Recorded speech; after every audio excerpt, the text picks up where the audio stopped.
Welcome to the Sutliffian Report. Today I have with me Rick Phillips, who is running for Iowa seat in Congress in District 2. Rick Phillips is one of those incredible people who actually knows what he's talking about when we talk about Islamization, when we talk about many different things. He's informed. He's one of those rare candidates who actually understands what's going on. And here, Rick is with us to talk about why he's running, what's important to him. So let's welcome to the show, Mr. Phillips. Thank you, Paul. It's good to be here today, and I appreciate you letting me be here. I graduated from high school in 1978. I've been a lifelong Republican. I joined the Marine Corps right after high school. And then after I was discharged, I worked in my dad's family business. It was Dutchtown Vacuum. I'm a vacuum cleaner repairman, have been for most of my life. In between jobs and getting fired or laid off, I'd go back to dad's store and work. So I could say that I deal with everybody's dirt. And during that time, I've been somewhat an activist, I suppose. I ran for the U.S. House in the old 3rd District in 1996, the first time. I learned a few things from that. And in 2004, I ran for Mahaska County Sheriff on one issue, and that was corruption, because I was dealing with a corrupt county attorney and a sheriff at the time. I did win the primary in that campaign, but I lost the general election to the chief deputy. Oh, wow. After that, in 2004, I said I was never going to run again. And that was working out for like 15 years until last year. I woke up one morning, I had a Forrest Gump moment, and I decided I was going to run for Congress. I have had it probably about up to here with all the communism and the Islamization of our country, as well as having the LGBTQ agenda crammed down our throats. And so I'm kind of pushing back on them things. And it's important to me to do this because it's all anti-constitutional. And what really gets me is nobody has any problem talking about socialism or communism. But when it comes to Islam, that's the 800-pound gorilla in the room that nobody wants to talk about. It's hush hush. But yet that's a bigger threat than probably the other things. So I'm really glad that you're having me on here today to talk about this, to talk about the 800-pound gorilla. That is a good way to put it. Wow. So if you get elected for District 2, if you win this primary, what are some of your ideas that would help your local district first? What has really went over well here is abolishing the Federal Department of Education. A lot of the folks around here want their schools back. The parents want to have more control and say in their children's education. And they've had about enough of all the revisionist textbooks. And we just want to bring this back to the local control. And for myself, I see where the problem is where Muslims and the gay agenda and socialists all use the federal agency to work their mischief from, to have this control. And do bureaucrats out in Washington, D.C. have a greater interest in children than the parents of children? And I say not. And then, of course, being a constitutional Republican, where in the Article 1 of our Constitution does Congress have oversight over education? It's not there. So, you know, I think the 10th Amendment kicks in here, and this becomes more of a people's right than a government right.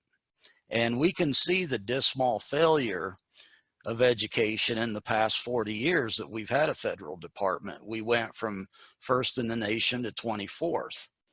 And not to mention, we used to say the Pledge of Allegiance, and children had an American identity, and now they go out and they burn the flag, and they kneel during our national anthem. This is not American patriotism, and that's the one thing that we're missing in this country that we need to get back. That to me, as a school teacher, I see some of this. You can't make a kid stand up. Actually, and if they won't, yeah, it's a problem. Okay. You seem informed on the issues of communism and civilization jihad, more so than other people. What caused you to have an interest in these areas? I think my interest sparked about the same time that everyone else's did, and that was September 11th, 2001. But like most people, I just kind of bumbled along until 2008 when Hussein Obama started running for president, and things started coming out a little bit more. I have this gift, sometimes I call it a curse, of being a visual mathematician. I can see trajectories, patterns, cycles, and I can see the tendencies. I can see the trajectory of Islam and its advances it's making in this country. Pre 9/11, there was less than 1,000 mosques in this country. Now we have over 3,500 mosques in this country, with many of them coming up during the Hussein regime. So they're gaining here, and I look at the mosque as being a military outpost. These people are not coming here to make America great. They're not coming here to add to the American story or pursue the American dream. They are coming here to convert this country into an Islamic caliphate. And they view our country as a Dar al-Harb, the land of war. It's not Dar al-Islam, which is not the land of peace, it's the land of subjection. So we need to avoid this, and we need to fight against this. This is the fight of our time, just like maybe our grandparents or parents fought in World War II, fighting Nazi Germany and Imperial Japan. Ours is communism and Islam, which are two strange bedfellows, but they're both working together as allies against us, just like Italy and Germany was back in World War II. And today we have the red-green axis, where the Islamic, we'll start with saying the Muslim Brotherhood pretty well works with the commies. That's the commie socialist. Yes. And James Simpson, one of the good writers on this topic, exposes this quite well. I've actually written a lot on what you talk about as the move of the Muslims to the United States. Mm-hmm. It's called the Hijra. And this Hijra we're talking about actually is forbidden for Muslims to go to a non-Muslim country unless they are going for one of two purposes. And the first one that they talk about is dawah, which is going to evangelize the non-Muslims. They have to be strong Muslims in order to do this. That's actually stated in their doctrine. The only other purpose going to a non-Muslim country is to go for the purpose of jihad. That's now correct. There are, what a lot of people don't understand when I say this, is that there are 3 different levels of jihad. And I believe you understand this, because this is one of the things you're talking about. There are 3 levels. One is heart jihad, where you have to have hatred in your heart towards the non-believer, which would be the non-Muslim. And then the second level they call word jihad, where you express yourself through writing and speaking. And that is to promote Islam over all other faiths. And the third level is action, where they're actively taking part in a violent action. Sadly, this means many different things, and it's not good for the non-Muslim. That's correct. And these are all highly documented. You can take a look at Europe today and see it, sadly, what it's done over there. constantly. I'm getting news stories every day. Sadly, we know that Denmark will be Muslim within 40 years. Yes. We know that Sweden is quickly going that direction. If there's not a civil war within the next 10 years, I would really be surprised. There's other things going on like that. You talk about education. I want to get back to that. Okay. What do you think is, why do you think Islam in general should not be given the classification of a religion? Islam is antithetical to our Constitution and our First Amendment. Now, recently I did a Channel 4 news interview out of the Quad Cities here in Iowa, and that's what kind of opened up this can of worms. I wasn't expecting this, but I'm glad it happened, and that's how we ended up here today. I made a statement that the First Amendment does not include Islam, Muslims, and that our founding fathers were all predominantly Christian back in the day. There were no Islamic founding fathers. There were no Islamic influences in constructing our Constitution. I think instead of Congress shall make no establishment of religion, probably would be better understood of making no establishment of denominations. They were all Christians. They were Lutherans, Methodists, Presbyterians, Episcopalians, Congressionalists, Quakers, Catholics, you know, everything under the umbrella of Christianity. And Islam does not fit in there, but they do take advantage of that right, and they use that to slowly creep in here and superimpose their will over ours, because they are anti-religion. There were Jews there also, and Jews were actually some of the financiers also of the Constitution. That's why you have the Star of David on your dollar bill. Yeah. Yes. So I don't want to forget that. But yes, you're right. They weren't there. In fact, one of the false narratives that some foolish congressmen have been promoting is that even through attempted resolutions that have been tabled, thank God they were tabled. They were trying to state that since the revolution, that Muslims have been here in the United States. It didn't happen, I believe, till the 1880s. I have to double check that number. I have an actual date where Muslims first came to the country, and this is just insane. So that's another thing we have to change. We have to get that actual truth out there. Yes, I have another little take, if I may add in here. Thomas Jefferson was reportedly to have a Quran. Now, I think Thomas Jefferson's understanding of Islam is a lot like most people today, the common people. We know it exists, but we really don't know what it's about. So, you know, we don't make any judgments based on something that we don't know.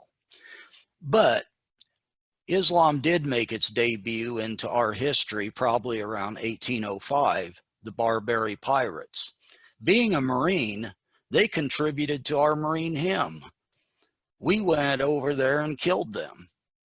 So that was their input into our country as early as 1805. That is the actual incredible truth.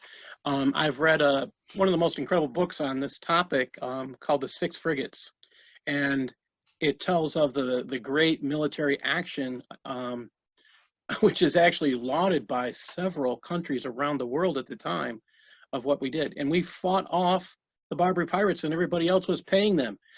Nobody could believe we did it. We were just a little country. Well, guess what? That was our first statement of saying we ain't going to take it anymore. Besides beating the British up. Exactly. Yeah, and we don't talk about these things enough. It's not a big part of our history, and it needs to be.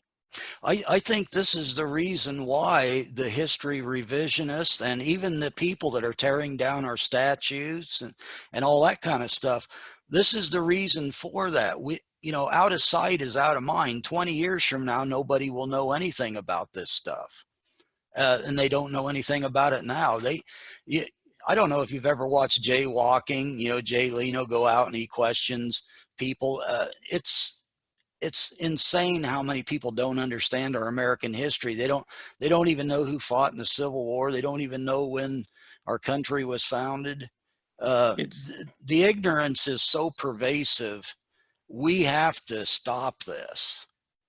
I agree. That's why I say we need to bring this back to local control. You know, oh yeah, sure, the argument is made that, well, nobody will receive the same education. Well, that might be a good thing, because the education that everybody's receiving now is no good.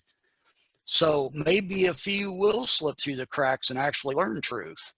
And we don't care what the truth is. Yes, slavery was an evil institution. We fought a war over it, and it produced the 13th, 14th, and 15th Amendments to the Constitution. But we corrected that. So, you know, like, just to touch the issue of reparations, no, I will not pay reparations. I've never owned a slave in my life. Iowa was a northern state. And besides, it was mostly white people that sacrificed their life to end this. And when you think about it, it was white people that ratified and passed the 13th Amendment.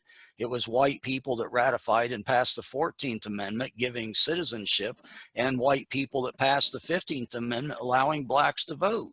And let's get this truth out there that many people don't want to hear. You ready? Yeah. Guess who passed those? They were 100% what party? The Republicans. The Republicans, And the party of Lincoln. And who were the first black people in the Senate and in the House? What were they? Republicans. Republicans. Exactly right. It's only recently, within the past 50 years, that we've actually had black Democrats. Because why would you want to be a party of Jim Crow? I don't know, that only these people can explain that. It makes no sense to me. I think a lot of it is probably done out of ignorance. And that is the horrible truth. In fact, we get people like the National Democratic Party. They put out on their website a few years back, which one of my articles, someplace still on the web, shows that the Democratic Party was putting out this statement on their website saying they have been for civil rights for 50 years, yet they're the party of Jim Crow. Oh, yeah. I mean, this is the horrible, horrible truth. They're the party of slavery. Yes. And well, they lie about this history. Lyndon Johnson was probably one of the most racist presidents ever, and he's the one that pretty much authored the Civil Rights Act back in 1964. I somehow always think there's some underlying motive or ulterior motive to a lot of things that the Democrats do. Well, you know what he said in regards to that? He said, and I can't use this word, he said this will get those N-word voting for the Democratic Party for the next 50 years. And it did. I'm amazed, because he actually voted against it in 1958 with John F. Kennedy voted against it. So we could have had this, civil rights could have been around since 1958.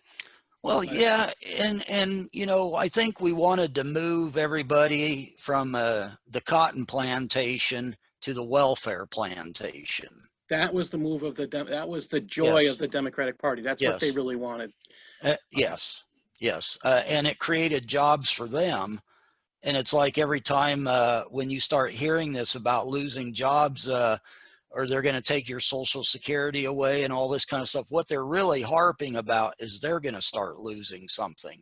We're not taking anything away from the people, but the government could lose their power and their authority, and that sends shivers up and down their collective spine. And that, again, is part of what the issue is. Well, let's see. I should go back here. One of the things you talked about, you mentioned that you mentioned a law that forbade communists from holding public office, as we talked yesterday. Yes. Considering we've had a president elected, President Obama, who ran on the communist ticket in 2012, as well as he ran on the Democratic Party. Can you talk about this law and how it was some concept of tweaks that might protect the American public today? Yes, this law, it was the McCarran-Walter Act of 1952. And this law came about during the Cold War era under the fears of suspicions of communists infiltrating American institutions and the federal government. I might just echo that a little bit. It was passed during the time when the country was suspicious of communism infiltrating our American institutions and federal government, which is exactly what the Islamic people are doing. And we actually have proof of both. Right. That's the incredible truth. And this law passed both houses back then. It was sponsored by Senator Pat McCarran. He was a Democrat from Nevada, and Representative Francis Walter, a Democrat from Pennsylvania. It passed both chambers. It went to the desk of President Harry Truman, where it was vetoed. It went back to the House and the Senate, and it was passed by the constitutional numbers needed to override the veto of President Truman and became law. Now, some of the flaws in this law was it just looked at nationalities. If we were to reconstruct such a thing today, I'm not so sure if I would look at nationalities as opposed to looking at ideologies. We don't want to look at skin color. We don't want to, because a communist can be any skin color, so can a Muslim. They can have any color of hair. So it's not the skin color, it's what's going on up here.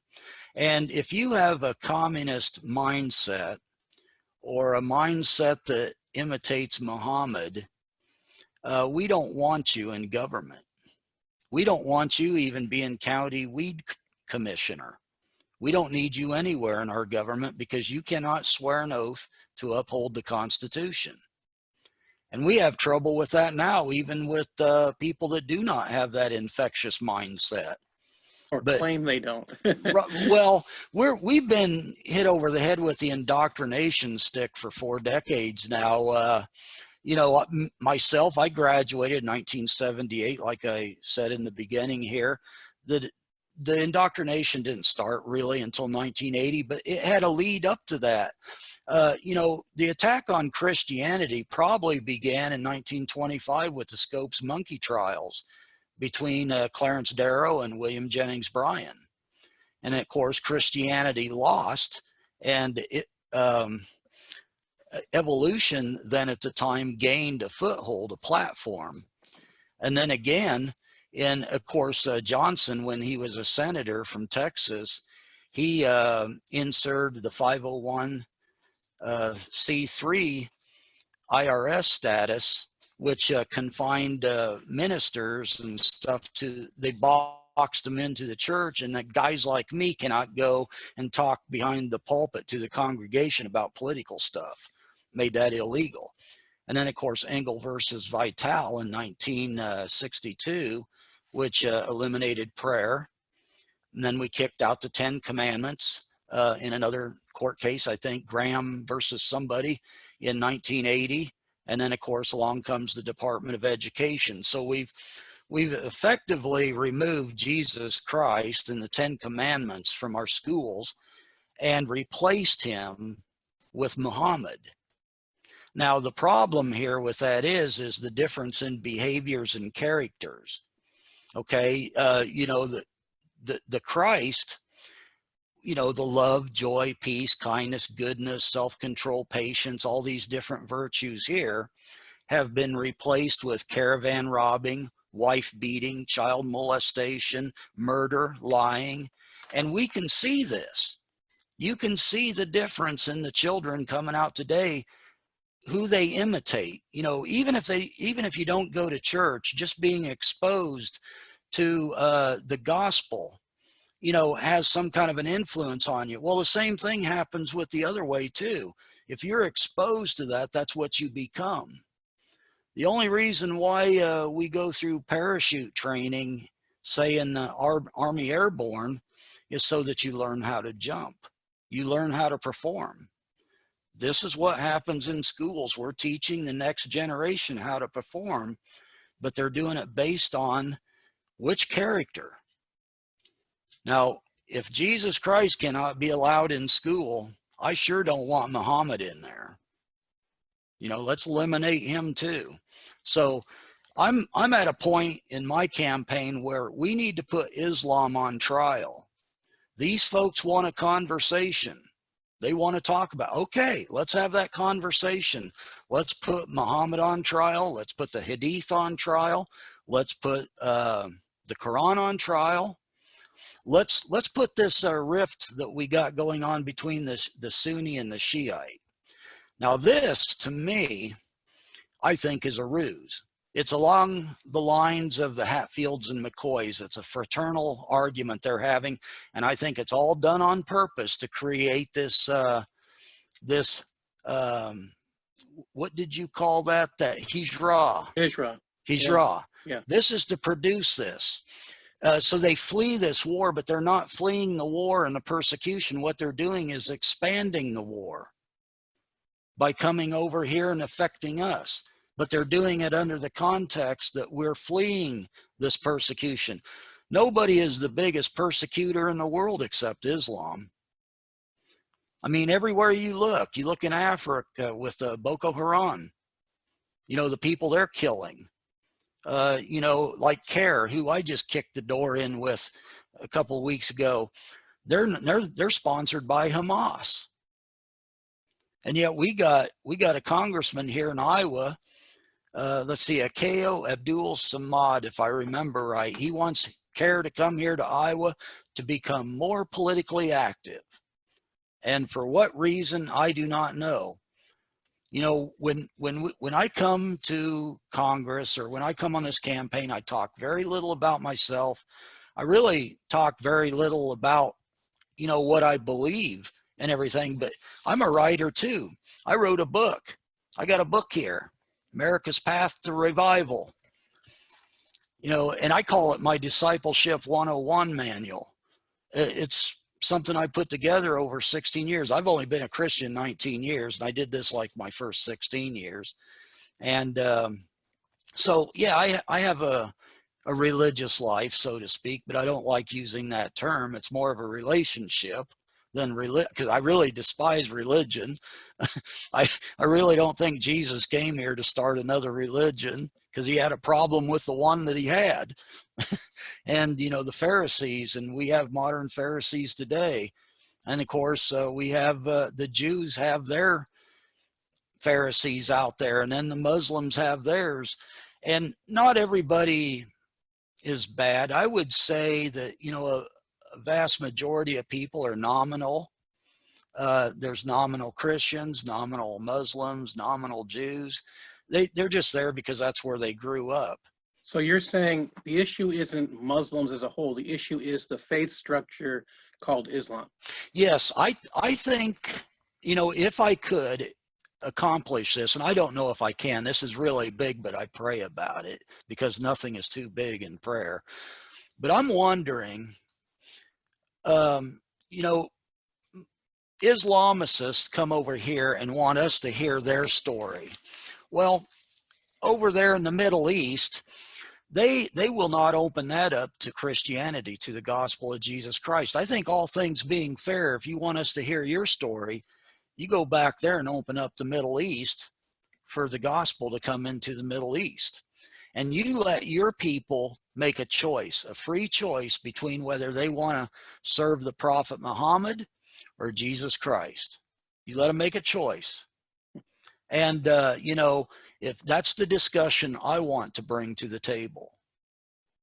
Okay. Interesting. That would, and one of the things that is said to keep Muhammad's religion, it used to be called Mohammedism many years ago.